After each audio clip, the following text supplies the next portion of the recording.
The following is a special presentation of Tony Kurre Radio. UAB making it official today. Alex Mortensen. Coach Mortensen is a rising star in college football. Alex Mortensen. Alex Mortensen. Please welcome Alex Mortensen. In terms of expectations, we have high expectations. Today marks a very important step forward for UAB football, athletics, and the entire university. We want to develop the right intangibles first. Our dedication to teamwork and competitive spirit need to be in place. And first, relentless effort, discipline, toughness, and poise. It's our objective to create a team built on unity.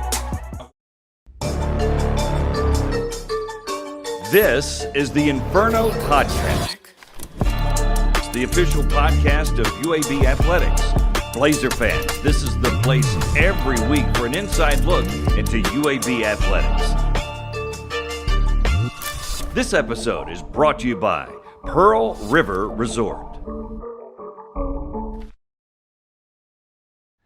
Welcome into the Inferno Podcast. Scott Griffin here for Season 2, Episode 18, and we finally got the coach. He's going to be here, Alex Mortensen, the head football coach for the Blazers. We'll talk to him. Of course, the rundown here on what we got for the show is brought to you by Legacy Credit Union, as always, the official credit union of the UAB Athletics. Now, Alex Mortensen, as we said, is on. We'll talk about men's basketball a little bit. Close loss to Troy, but still got a couple of very big games coming up. Women's basketball also finishing out their non-conference, just like the men, as they get ready for conference play, and much more. Remember, you can always follow us on YouTube, Twitter, Instagram, however you get it, Facebook, and make sure you like and subscribe and get those notifications so you can check out when the podcast comes out for sure. So we've got a lot to cover with Alex Mortensen, so we'll take a break, come back with more here on the Inferno Podcast. Hang on.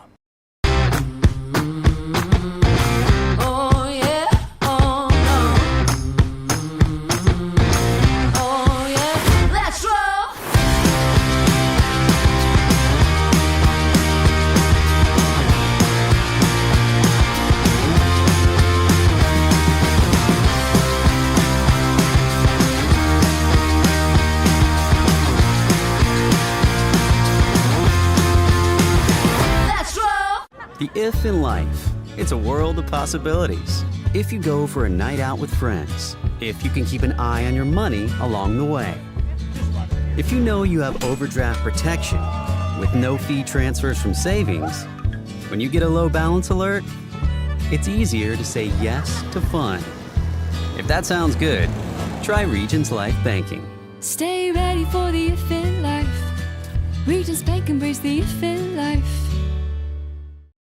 Welcome back to the Inferno Podcast. Scott Griffin here. Finally, we are talking to our head football coach, Alex Mortensen, joining us now. Alex, it's great to say that you're the head football coach. That's kind of weird, right? It is weird, but getting more normal by the hour. Yeah. So let's give people a perspective of coming in during the year. Boom, you've got to put a hat on, and you weren't overwhelmed. I mean, you win your first game. But before we get into that, just tell me about that week leading up. Was it crazy? Was it difficult? Because suddenly you're the guy everybody's asking questions to, you know? Yeah.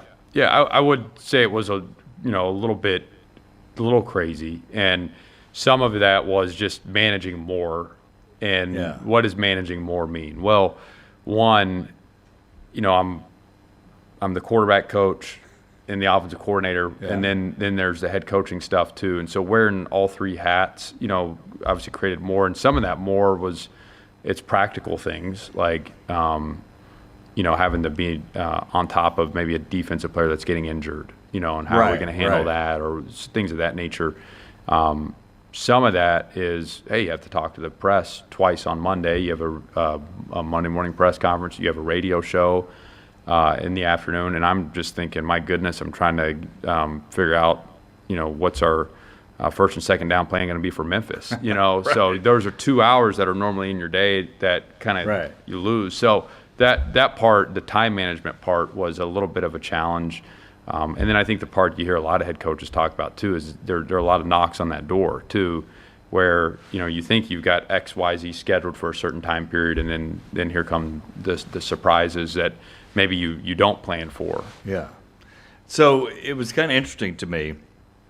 And a lot of teams can come out and be hot at first, but you had this interesting bookend kind of huge wins. The first one, right, against a team that was at that time slated to go in the playoffs, which was crazy. Memphis, obviously, top 25. And then the last one on the road, 40 guys not making the trip, against Tulsa, and you win that one. It's kind of an amazing period there as your head coach. You kind of saw a microcosm of an entire year. Well, yeah, I mean, it was, a pretty good roller coaster in some ways. But, yeah, beating a top 25 team, early and then getting the first win on the road in 3 years, it was, was really a great accomplishment for the seniors. And I think that was when that whole thing, everything happened.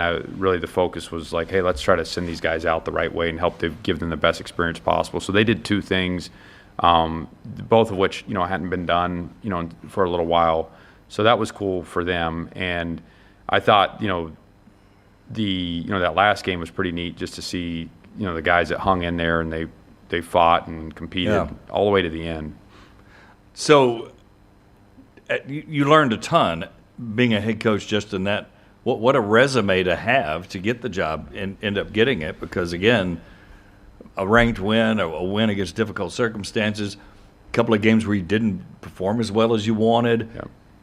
Your team bounces back from that. I mean, you had a whole deal there. I mean, as far as emotions and what happens in a football season. Well, yeah, no, and I think the biggest thing, was I think there are always leadership challenges in these roles, and I think that was the biggest thing is like, hey, to have a big win like that, but then go into a bye week, which in some ways maybe we lost some emotional momentum, and there's probably things we can do to manage that better in the future, which we'll learn from that. But to lose some of that momentum, if you will, emotionally, and then and not sustain the success we wanted to, over a little stretch, but then, hey, can we keep them in it? And because at that point it's easy for staff to quit and start looking at the job cycle. It's easy for players to get their eyes in the portal and quit, and they've got their agents pulling at them, telling them, I shouldn't say their agents, but representatives. But some of them do, and there's some good agents out there, I'm sure, but telling them, hey, you don't need to play in this last game, and you've got the film you need, and what are you playing for? So I think there were some, just keeping the core group together was a challenge, but really the players did that too, and that was what was neat. Is the one thing we've kind of been trying to coach our guys to do is, hey, learn how to be a player-led team too, and which is more difficult because usually when you're a leader, you've earned respect first through your work ethic and your performance and the way you conduct your business and your character. But when teams are put together through the transfer portal, which most are now at a higher rate, it takes time to earn respect. And even talking to some of our players, they go, man, it's kind of hard sometimes to be a vocal leader when I feel like I'm still getting to know a lot of these guys and maybe I haven't earned their respect yet. So my point is that what was neat down the stretch, and particularly the last game, was to see some guys turn into that. And it was like they didn't give up or quit on the season either. So that was really rewarding to see. As you look back now, and it hasn't been a vast amount of time, but I'm curious to see, because to me, I could argue, sitting in a seat that I'm sitting in, that the ending win was perhaps a lot more important than that first one from the standpoint of everything going against you and you get a win. And talk about it from your personal perspective. I know you said the seniors and all that's great. Right. But you having confidence in what your plan was to week and then seeing the result like that. Yeah, it was great. And, not to dwell on the negative part, but there are things in the games where we didn't win that were very frustrating, because, some of these games we did a good job, like North Texas, I'm thinking on offense, I think there was approximately 480 yards. Maybe they had 500. We nearly matched them in third down production, but we turned the ball over, and so, just to know that you had some unforced errors, but you did a lot of things really well that a lot of other people weren't able to do against them and move the ball up to the rate we did. So those things just they drive you crazy. They absolutely drive you nuts, and they're things that we can't eliminate and we'll work to eliminate, in the future. But personally, I think the biggest thing is I think what has been, I guess, ingrained in me for a long time is don't quit, fight to the end. And so that's what was kind of on my mind is I don't know what the future holds here. I know I want to be here. Yeah. And I love it here. But that might be out of my control, but come hell or high water, we're going to fight to the bitter end. And it's probably a little bit overly dramatic, but I even sent our staff I said, look, I know the fate of the world isn't at stake here, but I sent them the Winston Churchill never surrender speech, right. Never quit. 2 weeks before near the end of the season. And that was it's kind of the mindset. We got to do those things. And they get a history lesson. Yeah, that's right. As they go. But yeah, I just thought that was an amazing finish. Did you ever, and this is probably an unfair question, did you ever know that you had the job before you actually knew that you had the job? Or did you have an inkling? Did you go, well, there was and I know you had to prep like that because you've already told Sure. me. I had to prepare. Right. Which I think was very key in getting it, by the way. Right. Yeah, I mean, I think, postseason, I think there were a lot of things that were up in the air, and I obviously don't want to, disclose too much. I want to respect, the privacy of the school and Mark and Sure. Ingram and Dr. Watts.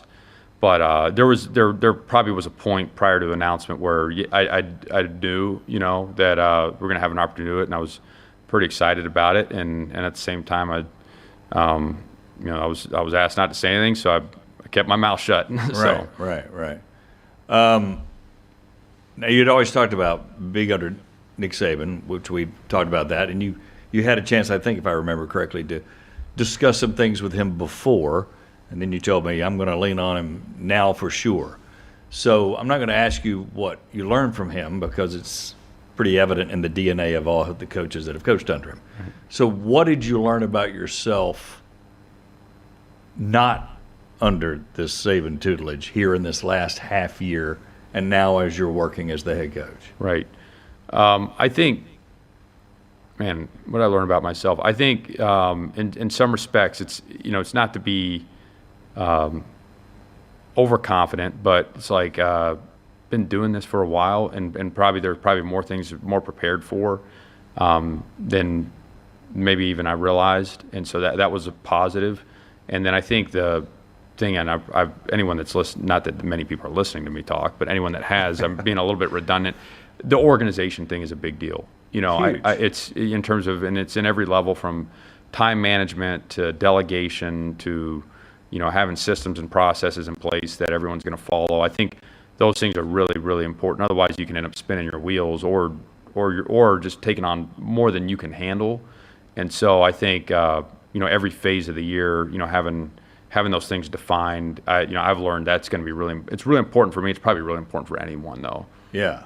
So if I looked at your plan, or if I could visually see that, I'm sure a ton of it would be Saban-esque, right? And then, but you get other influences too. Yeah.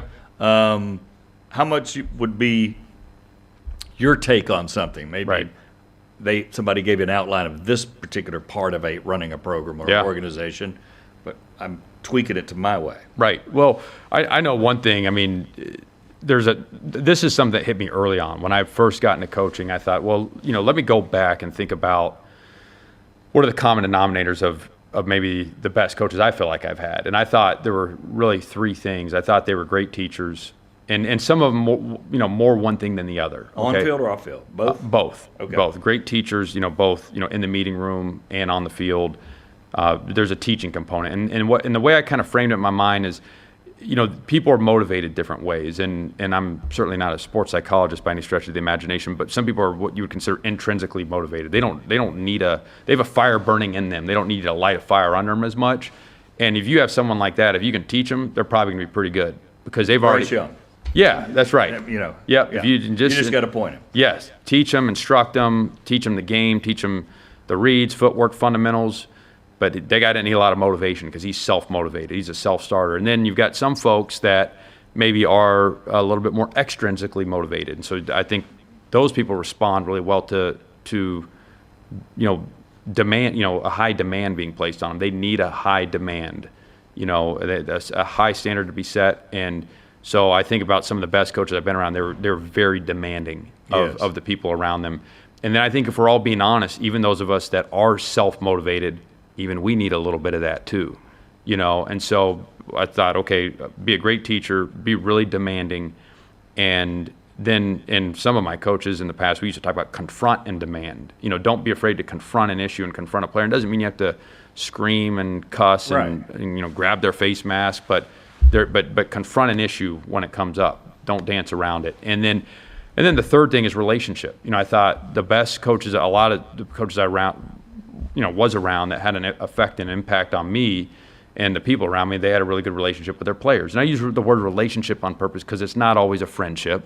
It's a relationship first. And this story I tell a lot is my, my 11th grade history class was a U.S. history class, and my offensive coordinator taught it. And he was also my quarterback coach. And I was doing fine in the class. I was doing well on my tests and my papers, and then he would pretty regularly, almost daily, give a 5-point quiz that probably didn't have a huge bearing on our grade. Like I probably could have not studied for a lot of them, and done fine, and been okay, right? But because I respected him, I studied for those, and I prepared for them just out of respect.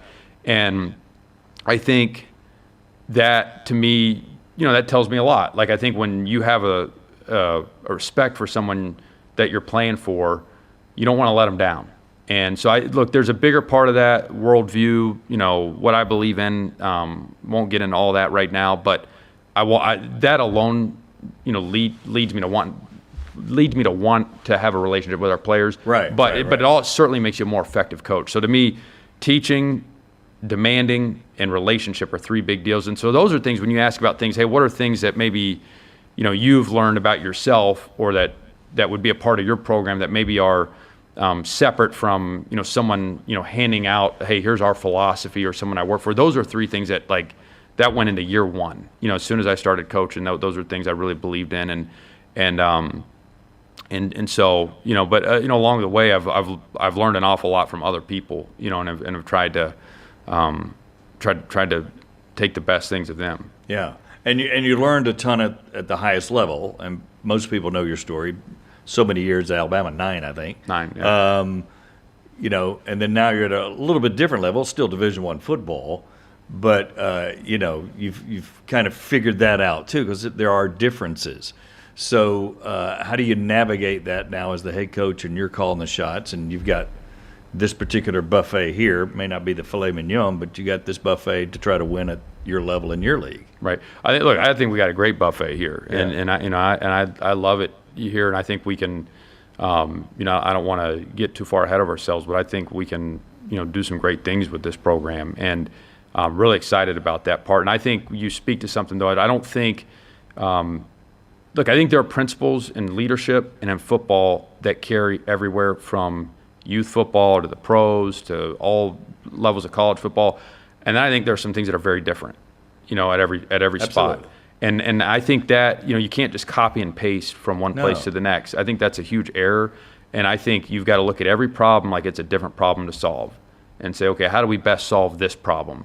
And I think that's one of the things about Coach Saban. I think some people would say, well, do you just do exactly what you did there? And there's let's call it 80% of it, 90% of it, you can do here. You can do it anywhere. Yeah. In terms of the foundational principles. Fundamentals, right? Yeah. You build a program on, and even the intangible qualities you want to create in your players and building a team. But then there are other things that might be different. And I think that's what I came to appreciate about him so much, is I felt like he was a great problem solver. Even as you saw the landscape in college football change, you watch him adapt. You watched him adapt his offense in 2014, change and grow that, change the way he played defense in some respects. So he was always assessing, okay, what's the problem? How do we solve it? Okay, a recruiting rule changes. How do we solve it? Okay, we're getting beat in an area. How do we solve it? So I think you've got to take that mindset of, okay, let's assess what's in front of us. I worked at New Mexico Highlands for a year. They asked me about that the other day. We won 8 games. It's the only 8-win season they've had there since 1999. Wow. But that problem is different than this problem. you know, so I think that's the biggest thing is being willing to adapt to what's in front of you. I think is really important. Yeah, and to your point, no better indicator than loathing the spread, screaming about it at every interview opportunity, to becoming a master at the That's spread. right. So, you know, case in point, he did that. So, so now you're here, and we were kind of talking a little bit before. Alex Mortensen, our guest, by the way, head coach, football coach. And I asked you how many scholarships you have, and you honestly say, I don't know because I don't know who's staying, who's going, and just kind of talk about the clock to give people an understanding of the ending times of school starting and transfer portal and all that. It's a difficult thing to navigate. It is difficult, and I think any coach right now, most would tell you, if they're being honest, it is a challenge. And again, for anyone that did, I know I talked about this at our introductory press conference last week, but when you got into coaching initially, or when I got into it, it was very clean. Sure. You knew, you had every position on your board, and you had prospects underneath that board, and you had them ranked, and then above the position group, so wide receiver, might be outside receivers, inside receivers, offensive line, tackles, guards, centers, so on and so forth. And then based on the projection of what's leaving your team, you would have a number up there of how many you're going to replace them with. And that was pretty easy. And then sometimes if you knew you were going to, rarely did you have a guy transfer, but if you did, then you might be interested, do we replace him with an older player, a junior college player, or maybe another transfer, which there weren't as many. Very easy process, very predictable, relatively predictable. Now, to contrast that with what we're dealing with now, we are going to have a transfer portal, obviously, that's going to open January 2nd. And so right now we know how many players we have on our team, but we don't know exactly how many will get into the portal. And some have said, I'm going in, so you could maybe subtract a number. Some of those guys will change their mind and want to come back. So, and then you've got some that say, I'm sitting squarely on the fence. And then some are saying, I'm coming back. And some of those guys that say they're coming back may not. And they've got all the way to, by the way, they got all the way till January 16th to play with that. So that's challenging, particularly when school's going to start in January. And I think our drop dead date is like the 18th or the 19th. So there's not a big window from the 16th to the 19th. So that's the challenge. So just hypothetically, imagine you had 10 guys leave your team on the 16th and jump in. You've got to have a plan now as to what are you going to do with that. And I think now, consequently, you could end up making some really rushed decisions in recruiting and evaluation. So those are the things that, probably are the biggest challenges right now. Yeah, and it's hard to get coaching on that from yourself because they're unknowns. There's nothing to get advice over, right? I mean, it just makes it difficult. And the high school athlete, that I know that's how you want to build. Yes. But I'm not even sure how much you can build this first year. I mean, what do you tell them? Right. Hey, can you hang on till January 15th? Yeah. We'll go, and we do want to talk about that high school thing. The other thing I failed to mention, though, is there's no May portal this year. So, I think a lot of people are excited when the May portal went away because they go, hey, it'll be a little less chaotic. We can get on the road and recruit high school players instead of hosting visits and this, that, the other. But now that this window is so tight for this portal, if you don't get it right, it's a little concerning that you're going to have it's going to be a little harder to fix your roster in May. Yeah. So it's like if you don't nail it, it could be a bad situation. And so I think that's on everybody's mind. Now, in terms of the high school part, that's part of the reason I'm excited about this job. And all of us in coaching, we put pressure on ourselves to win, obviously, and set high standards for ourselves. But I think the nature in which, let's just call it for what it is, there's not a lot of patience, and we're not particularly patient people either. Let's just be honest. But that pushes you sometimes to the portal more. And if you said, hey, you know what, if we're going to take a 5-year plan here, I think you would recruit high school a lot more. Absolutely. And that's part of why I'm excited about this job is our intention is to try to do that. We feel like there are a lot of really good high school players in the area, in this state and in the bordering states that are all inside a 5-hour radius.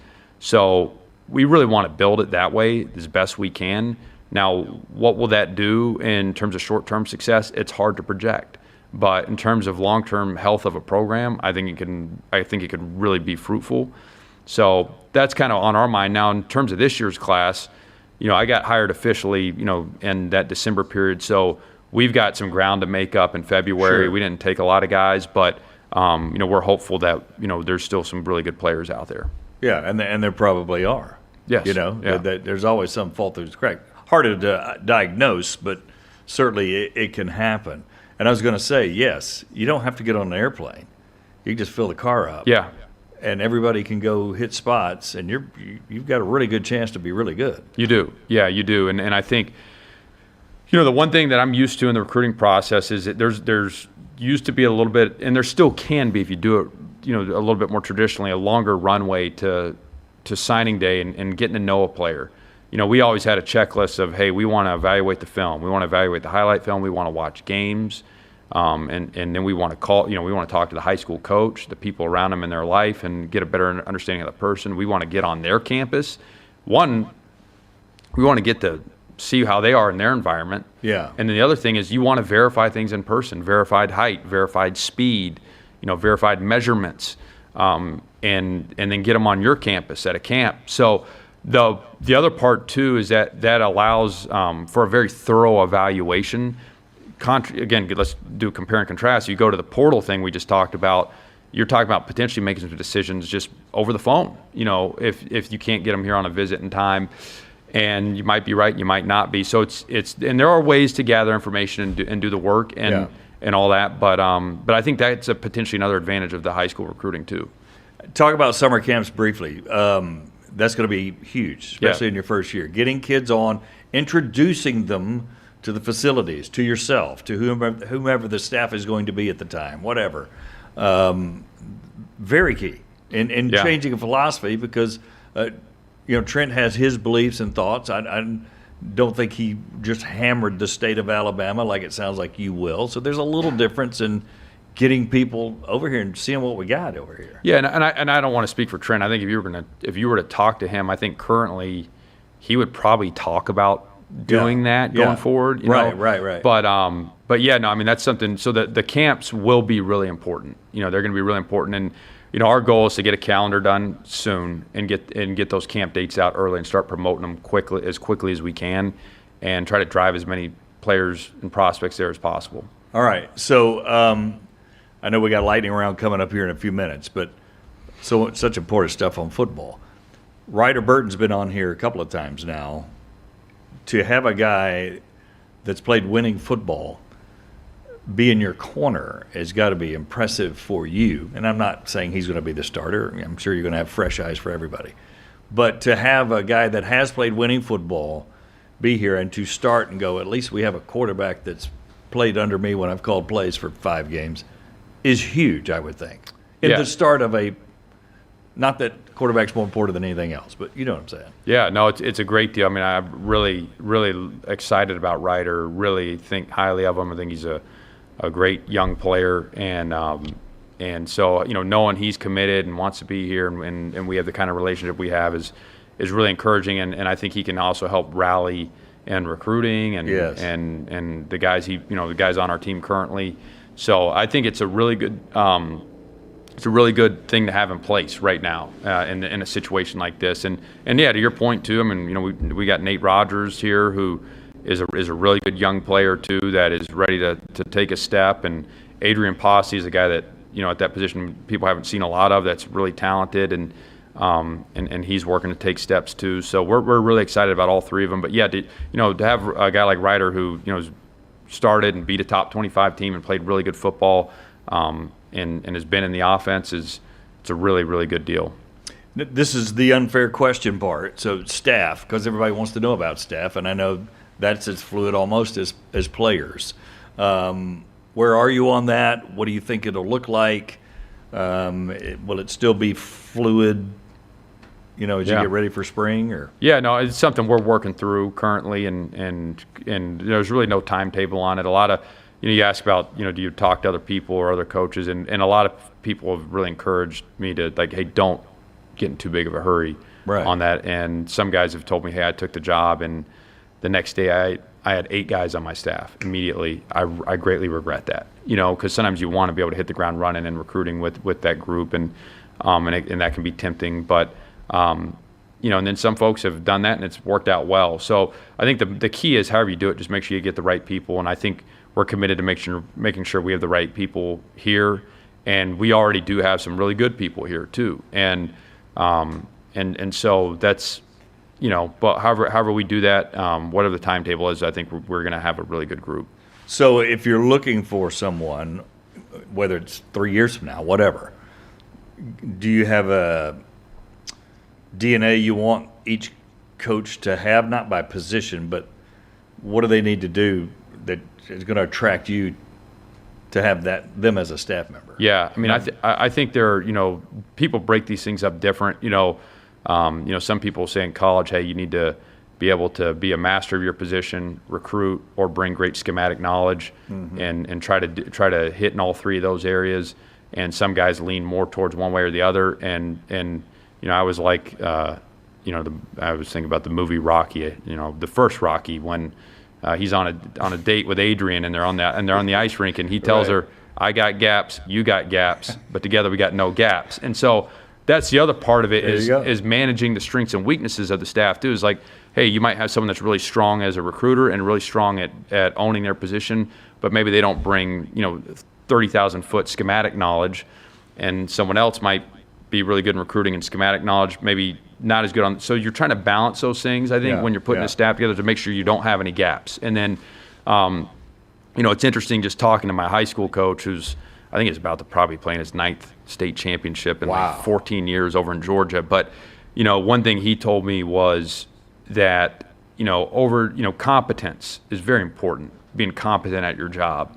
But over the years, he has felt like character and staff cohesiveness are more and more important to him every year he coaches. And he's had more issues when they've lacked in those areas than the competence area. As long as someone's got enough intelligence and work ethic, a lot of times they can make up. They can figure that out. If they've got to grow a little bit. But having the right kind of people and people that work well together is really important. And a lot of times those are kind of like character flaws or character traits. And so I think that those are other really important things to consider too. Yeah. Will you have a say-so in scheduling? You will give an opinion? In regards to scheduling opponents? Yes, I'm sorry. Well, right now, that's something we've not even discussed. So I'm sure my bosses are in control of that right now. Would be sure. And you're going to have to play the money game, a couple of them, whatever. So yeah, that's what I'm assuming. But maybe at some point in the future, that's something we'll have a conversation about. I did hear Urban Meyer on a podcast say here recently that I think he said Earl Bruce was getting advice from, I can't remember, it may have been Woody Hayes or Bear Bryant, but they told him, you better make sure you're involved with scheduling. Yeah. Scheduled to lose your job almost. But you do have Sanford. That's right. Coming on. I would love to see you play the Troys and the Jack States and all that. Maybe not all at the same time, but I think that's important. Do you have a philosophy on scheduling? Right. I think the biggest thing is, like, as a competitor, I think you got to take the mindset, like, whoever we play, wherever we play them, like, we're going to go compete and prepare to win. And I think, here we go, quoting Coach Saban again, but sometimes he'd say, hey, look, sometimes it's not your job to judge, and so if I don't have say in the schedule, it's not my job to judge it, it's my job to control what I can control, and let's go try to compete and beat the teams that are on it. I know people have different philosophies on these things. A positive, when you play these teams that are in state, it can generate some fun rivalries. Sure. And then I think on top of it, there's probably a financial component where you can probably drive the gate up, because there's a lot of people that can get to those games. So those are really positive things. And then some people say, hey, you got a lot to lose and not as much to gain from those games. I don't think you can look at it that way. I think you can't play scared, and can't live in fear. No. So I think those are really good opportunities. Absolutely. Great opportunities. One final question on football, then we'll get to the lightning round that I forgot to ask about players and rosters. So when you're looking at a player and what they can do, and I think the perfect example is Lindenborg, who played basketball.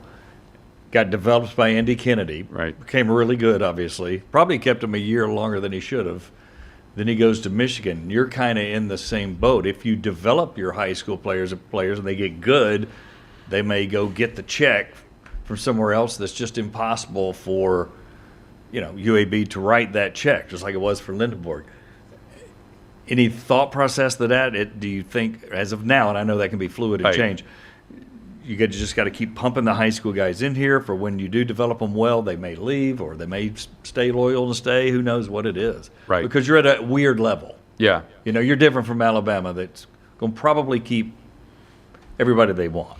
Well, I think there are a few things that come to my mind in response to that question.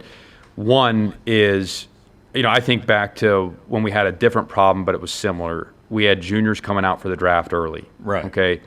And what Coach used to tell them a lot of the time, I don't want to speak for him, but this is my best recollection. A lot of times if they were second round pick or better, he'd tell them you should go. It's the best thing for you. And he was pretty honest with them. If they had an opportunity to go earn a lot of money, get drafted high, start working on their second contract, all those things. And then if it was later, then there got to be some gray area. And a lot of times he'd tell them, hey, I don't think you should come out. And some of the guys that went against him paid for it. They'd be a late round pick, or they'd be an undrafted free agent. And that's not always the worst thing. There's guys that can play themselves out of that, but had they come back for their senior year, they were going to project to get slotted quite a bit higher. That initial money might have been and then significant. Yeah. Yes, and then also probably higher likelihood of playing, higher likelihood of their second contract. So my point is that I think there's a short-term and long-term mindset here, and I think that's one thing that's easy for players to lose sight of, is that if I'm only thinking about taking the big money now, but I have aspirations to play professionally, and if I come back to UAB and I'm playing in a system that I know, and I'm a returning starter, and now I'm going to be a leader on the team, is that more beneficial long term, as opposed to risking going in, learning a new system, having to earn a starting role, having to become a leader, which might actually hurt my opportunity at the professional level, where I'm going to make far more, over a long period of time. So I think it's important that guys have, both short-term and long-term thinking. And my objective, so here's the other part of answering that question. My objective is I hope that we can work to raise money through our community and through the institution, to where, maybe in some cases we don't match what school X is doing, but maybe in the short term, for a guy that I just described that's already a good player and that wants to play in the NFL, you know what? I can be comfortable here at UAB. I can put some money away and have a good foundation set financially, but I can also work towards that long-term goal here too, maybe better than if I leave. That's our objective. And the NFL knows where UAB is, by the way. Brian Thomas, Roddy White. There have been some guys. Look, Tajon Palmer was going to leave. I got here in 2023, and Tajon was thinking about leaving in the spring portal. And, I looked him in the eye. I said, look, man, if you stay, I'm going to do everything I can to help you get drafted. And, he would have been likely going into a situation where he would have been risking a lot, learning a new offense, getting to know a new quarterback, all those things. And, he ended up getting drafted and got an opportunity to play pro ball. And so I think, I just think that we can create that here. I really do. Yeah, no doubt about it. All right, let's go to lightning round. We got some fun things. You've done this before. But maybe, and it may be some of the same questions, but maybe not. So, where do you like to eat? Where do you like to go? If it's got Mexican anywhere in the name, oh really? I'm a huge fan of Mexican food. Why is that? I've always loved Mexican food. The texture, I like hot, spicy, and I like steak, so I can get it all. I get hot, spicy, and steak. Do you have a favorite Mexican here? Oh man, there's a lot of them. There's a bunch. There's a bunch of them. Yeah. Yeah, I can't go wrong. Yeah. All right. When you are getting away from football, what are you doing? Not that you ever really do, but if you do, for a few minutes or an hour. I like to work out, and that's about it. That's it? I don't. Come on, man. I need more hobbies, but I don't hunt. I don't fish. I don't either. You golf? No. I should. Fans would love that, by the way. I should probably pick it up, but I don't golf. But you're getting a lift in every day, or pretty much? Not right now, but I would a great you got a day. gym right down on the first floor. I know. I need to pick it back up. But to me, a great day is if I can do a bunch of football and work out and eat Mexican, then I'm pretty happy. Then you're good. I'm pretty happy. Yeah. You're pretty simple. Yeah, I am. So, do you like to travel? Do you like, or not really? Is it all football? And it may be something as geeky as, no, I love breaking down film, man. Yeah, on how to attack a defense. That gets me going. I really do. I mean, that to me, I mean, I love the strategy of the game. I mean, that's part of, I think, why football got in my blood is like when I was a kid, I loved strategy. I even loved playing chess, so it's like I felt like football combines all those elements. And so I really do love the football part. I like history. I think history is interesting. Like I love throwing on a quick documentary about history or podcast and listen to that. But and then I think I probably would like to travel. I just outside of recruiting, I don't travel a lot. But it sounds like it would be nice, right? Yeah. Do you have a favorite history story? Do you have a certain thing you like? You like wars? You like anything historical? Or yeah, I'll just I'm a war book guy. Okay, yeah. I'll jump through different time periods. I mean, I might go, okay, let's it might be the 1800s, it might be the Viking Age, it might be whatever. I'll just kind of jump into a time period and stay there for a while.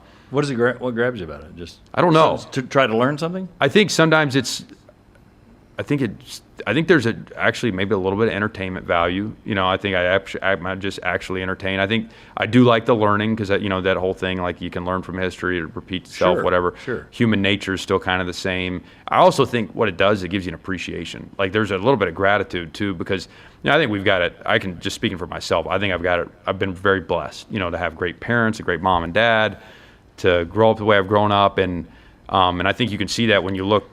You don't have to look very far, and then especially if you look around the world, you go, man, I've got it pretty good. And then when you go back and look through history and think about some of the hardships people have faced, I think it can make you grateful, and two, it can challenge you a little bit to say, man, did I really complain about the air conditioning yesterday?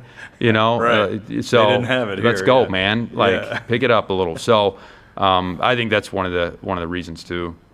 You were a pretty good quarterback in high school, by the way, and did you have a guy that you thought, man, that's the cat I like playing like? Or man, I was there were a bunch of them. Growing up when I was a kid, typical front runner. The Dallas Cowboys were very good, so I really liked watching Troy Aikman. And then that's a pretty good one. And then I thought John Elway was a guy I loved watching. He had some unreal physical traits.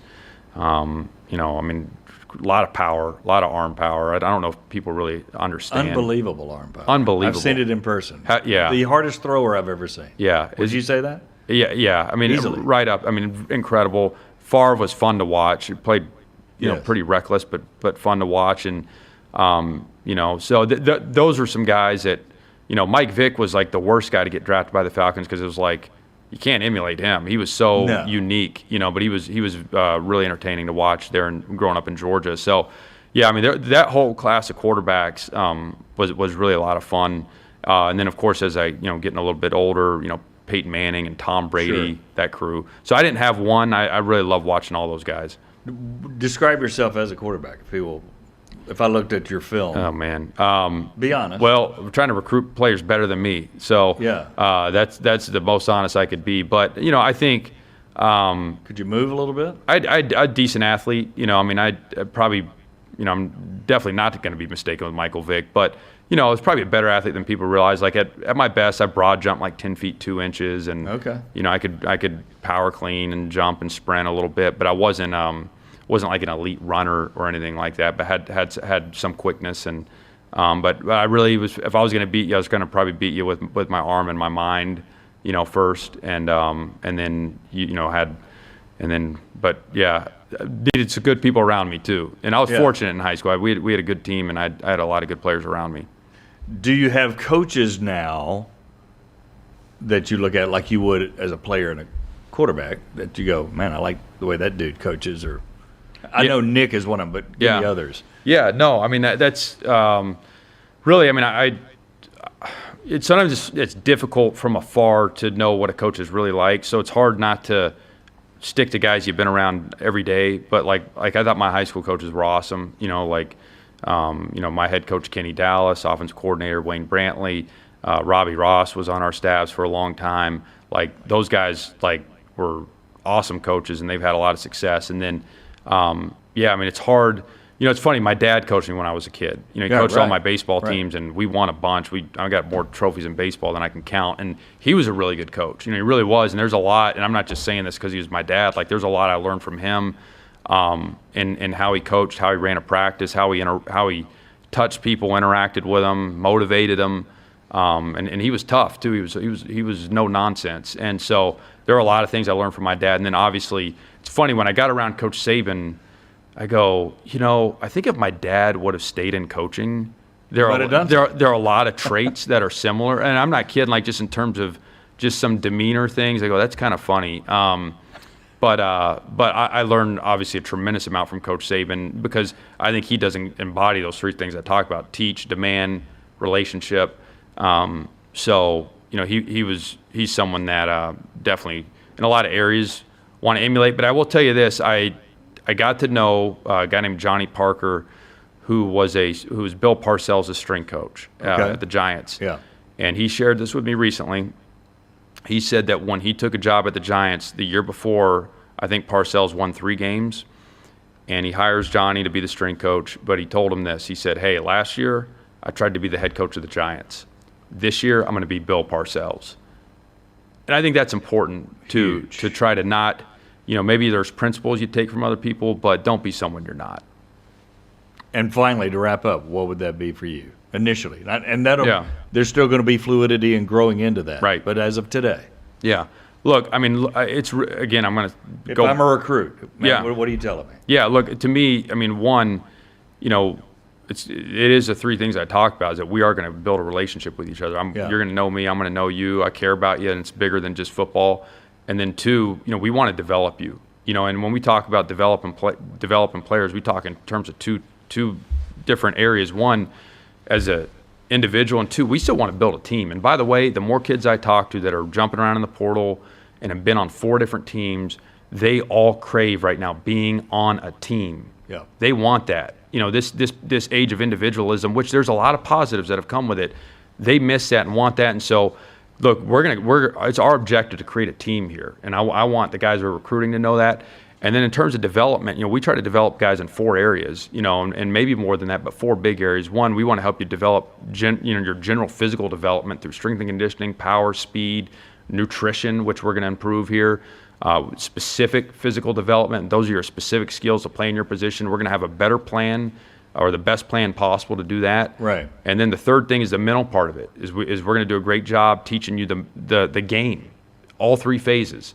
And then finally, the intangibles. I think all 4 of those things are really important. We're going to give them all equal effort, and then we're going to have a 12-month plan to do it. And so I think one of the things, and the reason I bring up development, I think a lot of people right now and a lot of coaches can get fixated on 2 things: recruiting and scheme.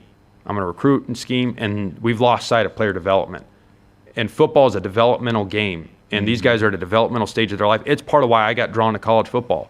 I've always been excited about trying to find better ways to teach, better ways to train a guy, so they can develop. So that's really something that's important to us, and I would want the players we're recruiting to know that we're committed to that. Good stuff. Alex, thanks. Thank you. We'll talk to you soon. Alex Mortensen, head football coach with the UAB Blazers. We'll take a break, come back with more on the Inferno podcast.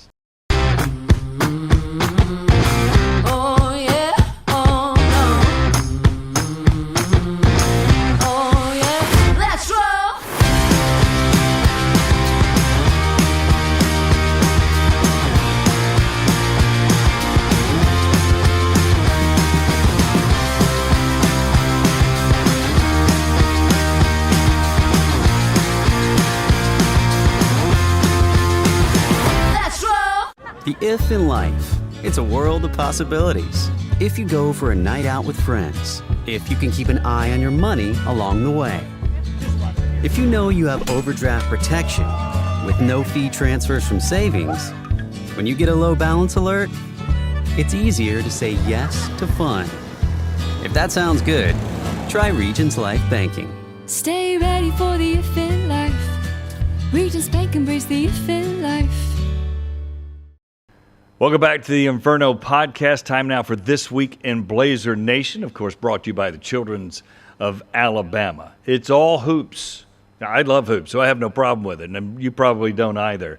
A lot of stuff going on right before Christmas as far as basketball. As we take a look at the schedule, women's basketball taking on Mississippi Valley State on December 20th at 2 o'clock. Then that Sunday, the men will host UNC Asheville. That's another 2 o'clock game, and that's kind of the normal times for weekend games a lot of times till we get to conference, and it'll be moved to nighttime a lot of times. Then Monday, the 22nd, the women take on Sanford. That's 11 o'clock. You can't even call that a noon lunchtime deal. It's a little bit before, 11 o'clock game, but that'll be pretty good, the women versus Sanford. Christmas break coming up. Everybody gets off and enjoys the family. We'll come back right before the first of the year. December 30th, the women's team at East Carolina. That's a 5 o'clock tip-off. And then on New Year's Eve, the men against Wichita State. That'll be a great game to take a break from eating and watching football and all this and come watch some great basketball at the arena. 3 o'clock, the men against Wichita State. So, again, that's your This Week in Blazer Nation, brought to you by Children's of Alabama. Thanks to Alex Mortensen for hanging out with us on this episode. Learned a lot about him, and I think UAB made the right choice in making him the head coach of the Blazers. For all the guys that helped put this together, Scott Griffin saying so long. We'll see you next time on the Inferno Podcast.